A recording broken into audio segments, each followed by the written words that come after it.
ಒಬ್ರು ಬಂದು ಅದಕ್ಕೆ ಜೊತೆಗೆ ನಿಂತ್ಕೊಂಡು ಅದು ನನ್ನ ಸ್ನೇಹಿತನೇ, ಅವನು ಇನ್ನೊಬ್ಬನ ಕರ್ಕೊಂಬಂದು ಇದು ಮುಂದುವರಿಯುತ್ತೆ ನಾನು ಇದ್ದೀನಿ ಅಂತ ಹೇಳಿ ಜೊತೆಗೆ ನಿಂತ್ಕೊಂಡು ಅದಕ್ಕೆ ಮುಂದೆ ಒರೆಸೋ ಥರ ಒಂದು ಎನರ್ಜಿ ಕೊಟ್ಟರು. ಆ ಎನರ್ಜಿಯಿಂದ ಇಷ್ಟೆಲ್ಲ ಆಗಿದೆ. ಮತ್ತು ಇನ್ನೊಂದು ಹೆಚ್ಚಿಂದು ಏನಂತಂದರೆ, ಇದು ಈ ಸಂಗೀತ ಹಾಡಿನ ಬಿಡುಗಡೆ ಆಗಿರೋದ್ರಿಂದ ಪೂರ್ಣಚಂದ್ರ ಚೇತಸ್ವಿ ಅವರು ಹೇಳ್ತಾ ಇದ್ರು 9 ಸಾಂಗ್ ಇದೆ ಅಂತ. ಫಸ್ಟ್ ಅಂದ್ಕೊಂಡಿದ್ದು 3 ಸಾಂಗ್ ಅಂತ. ಆಮೇಲೆ ಸಿನಿಮಾ ನೋಡಿ ಸರ್ ಇಲ್ಲಿಗೊಂದು ಸಿಚುವೇಶನ್ಗೆ ಸಾಂಗ್ ಬೇಕು, ಇಲ್ಲಿಗೊಂದು ಬೇಕು ಅಂತ 6 ಆಯಿತು.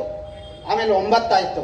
ಇದೇನ್ರಿ ಇದು ಒಂದೊಂದು ಸಿಚುವೇಶನ್ಗೂ ಸಾಂಗ್ ಇದು ಮಾಡ್ತಾ ಇದ್ದೀರಾ ಅಂತ ಹೇಳಿದಾಗ, ಇಲ್ಲ ಸರ್ ಕೇಳ್ತಾ ಇದೆ ಇದು ಅಂತ ಹೇಳಿ ಅವರೇ ಇಂಟ್ರೆಸ್ಟ್ ತಗೊಂಡು ಅದ್ಭುತವಾಗಿ 9 ಸಾಂಗ್ಗಳನ್ನು ಸೂಪರಾಗಿ ಮಾಡಿಕೊಟ್ಟಿದ್ದಾರೆ. ಇವಾಗ ಒಂದು ಸಾಂಗ್ ಕೇಳಿದ್ದೀರಾ ನೀವು, ಅದೆಷ್ಟು ಅದ್ಭುತವಾಗಿದೆ ಅಂತ ನಿಮ್ಗೆ ಆ ರೆಸ್ಪಾನ್ಸಿಂದನೇ ನಮ್ಗೆ ಗೊತ್ತಾಯಿತು.